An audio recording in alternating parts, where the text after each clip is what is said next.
जय शिवराय शेतकरी मित्रांनो, अखेर आज मुख्यमंत्री देवेंद्र फडणवीस यांनी 2 लाख रुपयापर्यंतची शेतकऱ्यांना कर्जमाफी जाहीर केलेली आहे आणि जे नियमित कर्जदार आहेत अशा शेतकऱ्यांना 50,000 रुपये प्रोत्साहनपर देण्याचं सुद्धा त्यांनी जाहीर केलेलं आहे।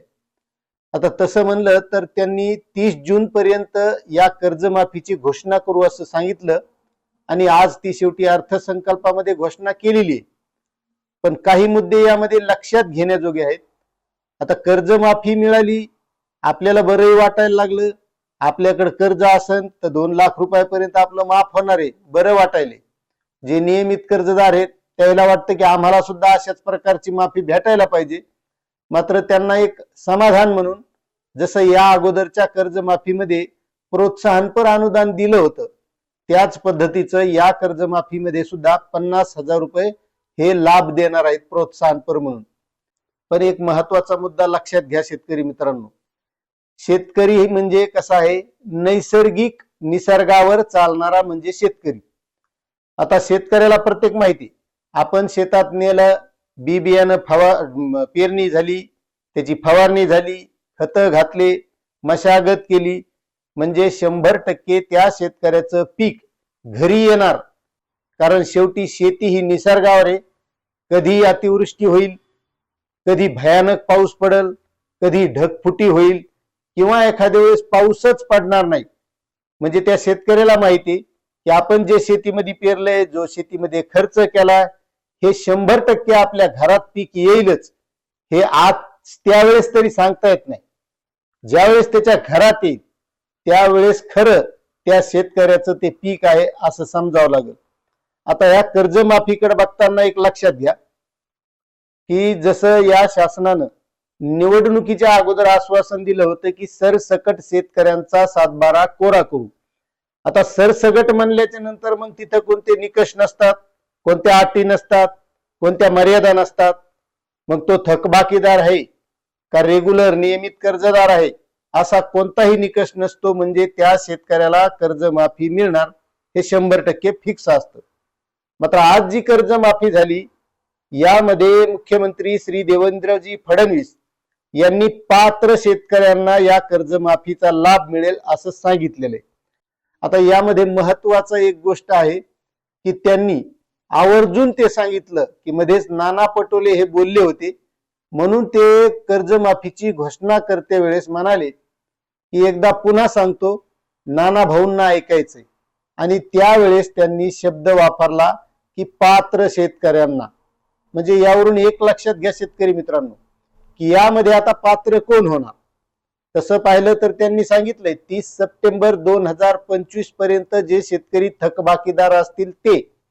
मात्र आता थकबाकीदार नेमके कोणते आणि कसे समजायचे, कारण बरेच शेतकरी असे असतात थकबाकीदार 4-5 वर्षापासून असतात पण त्यांनी मध्येच त्याचं पुनर्गठन केलेलं असतं, मग त्यांना थकबाकीदार समजायचं का? किंवा काही शेतकरी असे असतात की ज्यांनी गेल्या 2 वर्षात कर्ज घेतलेलं आहे, पुनर्गठन सुद्धा केलेलं नाही, मग हे या कर्जमाफीत बसणार का? काही शेतकरी असे असतात की ज्यांनी 2020 ला घेतलेलं आहे समजा आणि आजपर्यंत भरलेलं नाही, तर हे थकबाकीदार मानायचे का? म्हणजे हा सर्वात मोठा प्रश्न आहे की मग यामध्ये पात्र कोण ठरणार आहे। आणि दुसरी गोष्ट, ज्या शेतकऱ्यांना नियमित कर्जदार म्हणून 50,000 रुपये जे लाभ देणार आहे, तर तो लाभ मग यामध्ये आता नेमके कोणते शेतकरी बसणार, हा सर्वात मोठा प्रश्न आहे। आणि यामध्ये काही शेतकऱ्यांना असं सुद्धा वाटायला लागले की या सरकारनं आपल्याला जे काही आश्वासन दिलं होतं ते आश्वासन फिरवलेले। आता हा जो विषय आहे का, तर हा खरंच विचार करण्याजोगा आहे। कारण आता यापुढे कोणत्या प्रकारच्या निवडणुका नाहीत आणि निवडणुका असल्याच्या नंतर जसं सरकार काही मोठमोठ्या घोषणा करत असतं, जशी या कर्जमाफीची घोषणा विधानसभेच्या निवडणुकीच्या अगोदर त्यांनी केली होती की शेतकऱ्यांचा 7/12 हा सरसकट कोरा करू। मात्र तो करण्याचा तर त्यांनी धाडस केलेलं नाही आणि तशी राज्याची आर्थिक परिस्थिती नाही असं बातम्यामधून कळतंय। मात्र तरी त्यांनी जे आश्वासन दिलं होतं त्याप्रमाणे हा कर्जमाफीचा निर्णय घेतलेला आहे। मात्र यामध्ये जे अटी, पात्रता, निकष काय लागतात यावरून हे ठरणार आहे म्हणजे आजच कोणीतरी थकबाकीदार आहे म्हणजे माझं कर्ज माफ होणार आहे या भ्रमात राहणं सध्या तरी उचित ठरणार नाही. किंवा कोणी नियमित कर्जदार भरणारा असेल तर त्यानेही असं समजायचं कारण नाही की मला हे 50,000 रुपये अनुदान मिळू शकतं. कारण या कर्जमाफीसाठी एक समिती नेमलेली. आणि महत्वाची गोष्ट, मुख्यमंत्री देवेंद्र फडणवीस हे वारंवार सांगत असतात की शेतकऱ्यांना या कर्ज माफीच्या कचाट्यातून बाहेर काढायचे, की पुन्हा शेतकरी कर्जमाफीच्या या विळख्यात फसला नाही पाहिजे, तो कर्जमुक्त असला पाहिजे. त्यासाठी अशा चांगल्या उपाययोजना करण्याचं काम आपल्याला करायचंय आणि त्याचसाठी त्यांनी ही समिती नेमलेली. आणि त्यामध्येच मध्ये काही दिवस बातम्यामधून सुद्धा असं कळालं होतं की आतापर्यंत 3 वेळा कर्जमाफी मिळालेली. एक 2008 ला केंद्र सरकारची, त्यानंतर 2017 ला एक राज्य सरकारची आणि 2019 ला एक राज्य सरकारची. जर तो शेतकरी या 3 कर्जमाफीमध्ये बसलेला असेल तर त्या शेतकऱ्याला या योजनेमध्ये कर्जमाफी मिळणार नाही. मग आता यावरून एक लक्षात घेता येत नाही की मग यामध्ये थकबाकीदार शेतकरी कोणते समजायचे. समजा एखाद्या शेतकऱ्याला 2017चा लाभ मिळालेला आहे किंवा 2019चा मिळालेला आहे आणि मग त्या शेतकऱ्यानं जर 2020 ला कर्ज घेतलेला असेल आणि आज 2026 चालू आहे, मात्र 30 सप्टेंबर 2025 पर्यंतचे थकबाकीदार असं सांगितल्यामुळं तरी तो शेतकरी 5 वर्ष थकबाकीदार ठरतो. त्याला 2019 ला लाभ मिळालेला असेल किंवा 2017 ला, मात्र कर्ज 2020 ला घेतलेले, मग तो सुद्धा थकबाकीदार होतो. मग त्याला या अगोदर लाभ मिळालेला आहे तर मग त्या शेतकऱ्याला लाभ मिळेल का? म्हणजे असे सगळे हे प्रश्न आहेत या कर्जमाफीबद्दल आणि या प्रोत्साहन अनुदानाबद्दल.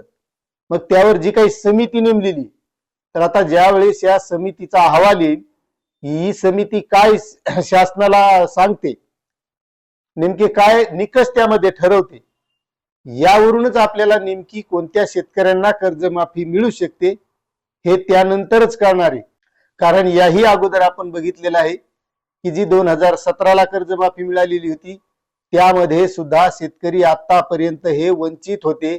त्या शेतकऱ्यांना आता कुठं 500 कोटी रुपये हे देण्यात आलेले आहेत, वरची रक्कम आणखीही देण्यात आलेली नाही. मग यावरून हे लक्षात घ्या, जरी कर्जमाफी झाली असली तरी आपण हुरळून जाण्याची गरज नाही. कारण ज्या वेळेस शेतकऱ्याच्या पदरात येईल तोपर्यंत काहीच खरं नसतं. आणि एरवीही शेतकऱ्याच्या बाबतीत कोणतीही गोष्ट, शेतकऱ्याच्या शेतातला कोणताही माल असो, जोपर्यंत शेतकऱ्याच्या घरात तो शेतमाल येईल तोपर्यंत तो शेतकऱ्याचा आहे हे म्हणताच येत नाही, कारण तो नैसर्गिक आहे. आणि त्याच पद्धतीनं सरकारनेही पात्र शेतकऱ्यांसाठी कर्जमाफी दिलेली आहे.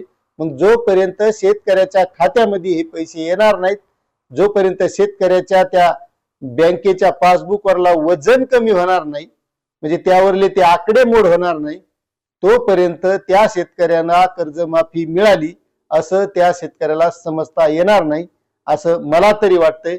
आता यावर शेतकरी मित्रांनो तुम्हाला काय वाटतंय तुम्ही नक्कीच कमेंट करा. तुम्हाला ही माहिती कशी वाटली हे सुद्धा कमेंट करा आणि चॅनलवर नवीन असाल तर सबस्क्राईब करा. धन्यवाद.